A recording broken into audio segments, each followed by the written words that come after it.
الأم جسل كانت ممكن صوتها يبقى صوت ملاك، بس ديزني ورتنا إنها كان عندها قلب من حجر. بس زي كتير من الشخصيات اللي شكلها كئيب وكمان مظلم، غالبا جسل ما كانتش كده في البداية.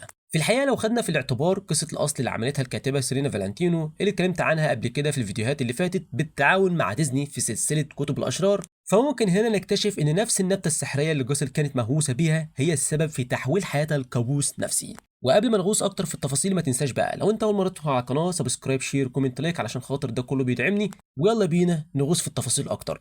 كلنا عارفين زهرة الشمس اللي ظهرت معانا في الفيلم بتاع رابنزل تانجولد. الزهرة دي كان ليها دور اكبر بكتير في حياة الام جاسل من اللي باين في الفيلم بتاع تانجولد. والحمد لله ان سيرينا فالنتينو نزلت كتاب الام تعرف الافضل كخامس جزء في سلسلة كتب الاشرار، وفيه كشفت بقى كل الاسرار بتاعت ماجر جوسل المظلمة، وخصوصا ازاي عرفت عن زهرة الشمس او زي ما الكتاب سماها زهرة روبانزل. في الكتاب جوسل كانت واحدة من 3 اخوات عايشين مع بعض في غابة تسمى الغابة الميتة، وكانوا عايشين في قصر مع امهم مانيا، ودي كانت ساحرة قوية ومعروفة بانها ملكة الموت. ولا واحدة من بناتها كانت فاهمة قد ايه النبتة اللي كانت عند مانيا دي قوية جدا.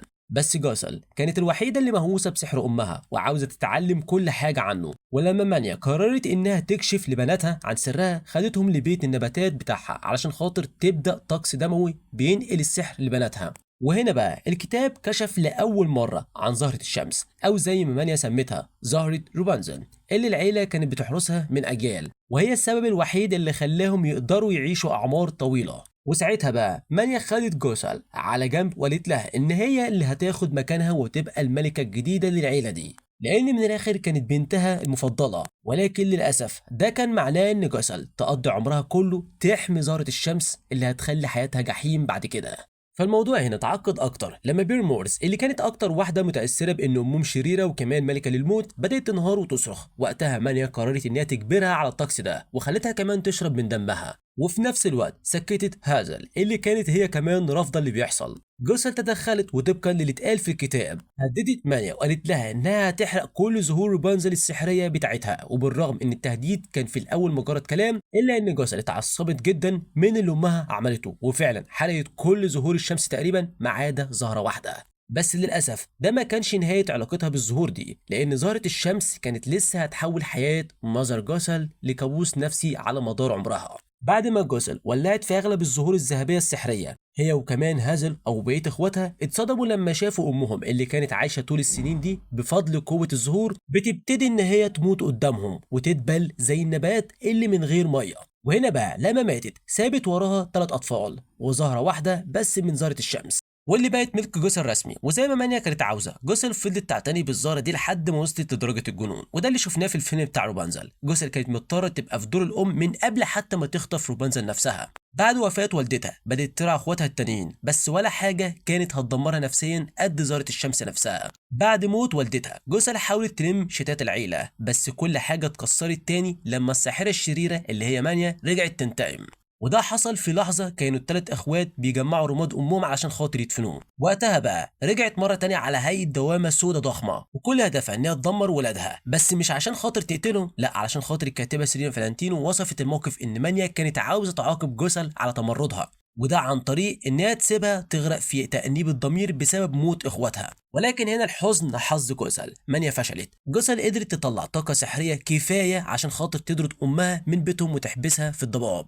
ولكن الموضوع ده ما كانش من غير تمن طبعا. التمن هو ان جوسل بقت ترجع لزهرة الشمس علشان خاطر تساعدها، وده كان اول مره من بين مرات كتير هتحصل طبعا بعد كده. الكتاب بقى بياخد منحنى اغمق لما جوسل انقذت اخواتها من مانيا للمره الثانيه. ولكن بعد الحكايه دي اخواتها بدأوا يعيوا جامد جدا، وكأن ده مش كفايه الغابه الميته ظهر فيها 3 زوار جداد، ودي حاجه بتحصل كتير في كتب سيرينا فالنتينو. الاخوات الغريبه ظهروا وقالوا ان هم حسوا بالسحر اللي عند جوسل وجم عشان خاطر يساعدوها. ولكن خادم جوسل الزومبي جاكوب حذرها وقال لها ان مانيا عمرها ما وثقت فيهم وانها المفروض ما تثقش فيهم هي كمان. ولما جوسل اكتشفت ان هم جايين فقط علشان خاطر ياخدوا زهرة الشمس قررت ان هي تقطع علاقتها بيهم. ولكن المرة دي ما كانتش الأخيرة اللي الإخوات الغريبة يجوا يدوروا على زهرة الشمس، وده اللي زود طبعا التوتر اللي كانت الزهرة السحرية عاملاه في حياة جوسل اللي أصلا كانت مأساوية بالنسبة ليها. وطبقا بقى للكتاب بتاع سيرينا فالنتينو اخوات جوسل بدأوا يعيوا اكتر كمان.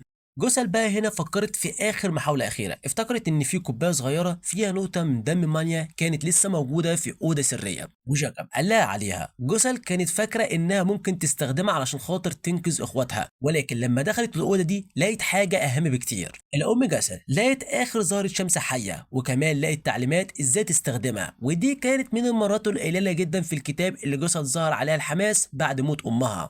كانت فعلا مصدقه انها ممكن تنقذ اخواتها بالزهره دي، ولكن للاسف ده ما بيحصلش. قبل هنا ما تلحق ترجع لاخواتها، الاخوات الغريبه ظهروا قالوا لها ان اخواتها ماتوا وهي بتدور على علاج ليهم. وساعتها الوقت اللي جوسل قضته في البحث عن زهرة الشمس اتحول لوقت ضايع، وخلاها تقرب اكتر من كابوسها الحي. طيب هنا بقى بعد ما سمعت الخبر ده من الاخوات الغريبه، جوسل دخلت في صدمه. وقتها الساحرات الثلاثه استخدموا سحرهم وحطوها في نوم عميق. وهنا بقى الام جوسل فضلت نايمه في سنين طويله لحد ما جاكوب اخيرا عرف يصحيها. بس هنا لما الام جوسل فاقت من نومها اكتشفت ان الدنيا حواليها اتغيرت تماما عن اللي كانت فاكراها، ومن اللحظه دي بقت عارفه انها لازم تحمي زهره الشمس اكتر من اي وقت فات. وده طبعا معناه ان الكابوس بتاعها لسه ما خلص. بعد ما صحيت عرفت ان القريه اللي كانت زمان قريبه من الغابه الميته كبرت وبقت مملكه، والمملكه دي كانت خطر عليها وعلى الزهره دي كمان. وطبقا لسيرينا فالنتينو المملكه دي كانت تسمى كرونا، والملك اللي كان هناك كان بيدور على اي علامه للزهره دي علشان خاطر ينقذ مراته الحامل اللي حالتها كانت خطيره وبتحتاج قوه الزهره.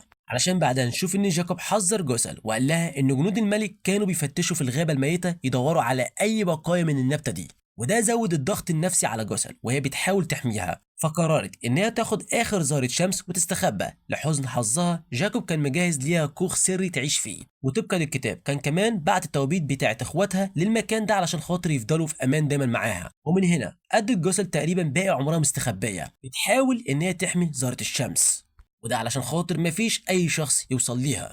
جوسل كانت عايشه كابوس وهي مستخبيه، وسيرينا فالنتينو شرحت ان الاخوات الغريبه كانوا بيظهروا كل شويه عند الكوخ بتاع جوسل بحجج مختلفه، واكتر حجه حزينه كانت لما جم علشان خاطر يبلغوا ان جاكوب اصلا مات بعد ما حاول يقاتل حرس الملك في الغابه الميته. طيب هنا كمان الاخوات عرضوا على جوسل فرصه ان هي تكتسب قوه كبيره ويمكن كمان ترجع اخواتها مره تانية، ولكن جوسل بسرعه فهمت ان هما بس بيحاولوا يخدعوها وياخدوا منها اخر زهره سحريه. بعد كام يوم بعد ما قدروا ان هم يقنعوها تشرب اخر نقطه دم من مانيا عشان خاطر تبقى اقوى، بدأت تشك فيهم لأن مفيش أي حاجة كانت بتتغير. وهنا لاحظت إن واحدة من الساحرات كان تحت ضوافرها تراب، وساعتها قدرت تفهم على طول إن هم كانوا بيحفروا في الأرض عشان خاطر يدوروا على زهرة الشمس، بالظبط زي ما هي عملت زمان وهي بتواجه مانيا. جوسل اتجننت وهجمتهم وطردتهم من الكوخ، لكن وهي بتطردهم ما قدرتش تمنع إن المملكة القريبة تلاحظ وجودها، وده معناه إن الكابوس اللي اتسببت فيه الزهر السحرية ده لسه مكمل معاها.